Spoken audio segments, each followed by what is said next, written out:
Welcome to this video on how to put a camera in 3D Studio Max and use it. So let's first go over here to our panel, and we have a slot here for cameras. It's the fourth one from the left on the bottom under the Create tab. And you'll see we have physical, target, and free. We're going to use a targeted camera. Okay, and you're going to see a whole bunch of parameters pop up as usual. And so what I'm starting with here is I have modeled my cute little caterpillar, and I've put him on a flower. And I did all of this with standard primitives and modifiers and Boolean operations, every single one of these. So you can keep it simple, yet still get some really great effects.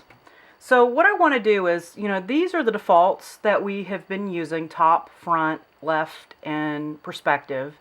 And you can obviously change, move around, use some of the tools down here at the bottom, use the cube to navigate this.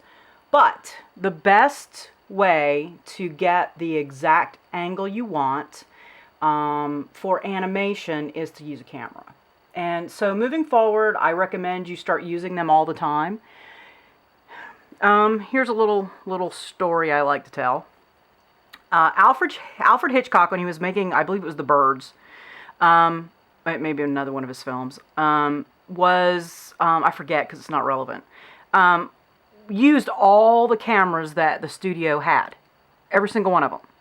And they had no more cameras for him to use. So he went to other film studios and asked them if he could borrow their cameras, and of course they laughed at him and said no. But the thing with physical cameras is you're limited to how many physical cameras you have. In 3D Studio Max, you have unlimited number of cameras that you can use.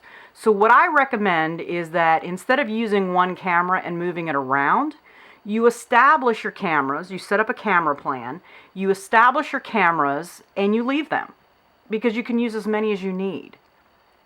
And the reason for this is, if you use a camera and then you move it, and you later need to go back and use the exact same camera again, you don't have it. You've moved it.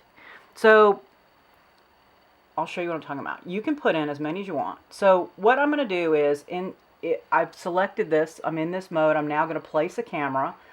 And down here it's telling me click or drag to select objects. But what I'm going to do is click, and it's going to hold, and it's going to create my camera, as you can see. And I'm in my top view, and I'm going to point the target because I want it to look at the caterpillar. Now, if we come over here, you'll see it puts the camera and the target on the ground plane here. You can see it.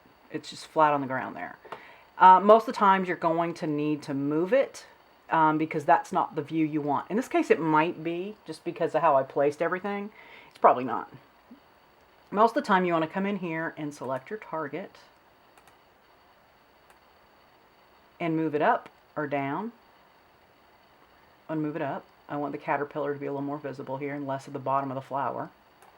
And the same thing with the view in the top. You can also click the target and move it left or right.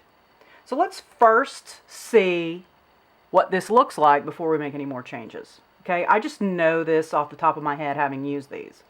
So you click, hold, drag, place the target, and now you have a targeted camera in your scene. And the reason you want the target is because you want to control with that target what the camera is looking at. It just makes your life easier. So I'm going to come over here to perspective, and I'm going to click on that, and then I'm going to pull out cameras, and you see I only have one camera right there. As you add more cameras, it will list all those cameras, and it will name them in order. And of course, like anything in 3D Studio Max, you can go over and select the object and rename it on the side. But here we're going to just leave it for now since we have one camera and it's not hard to manage. And you see that is what the view that my camera has. It's not bad. Good guess, right? So let me show you what happens as I move the camera up and down.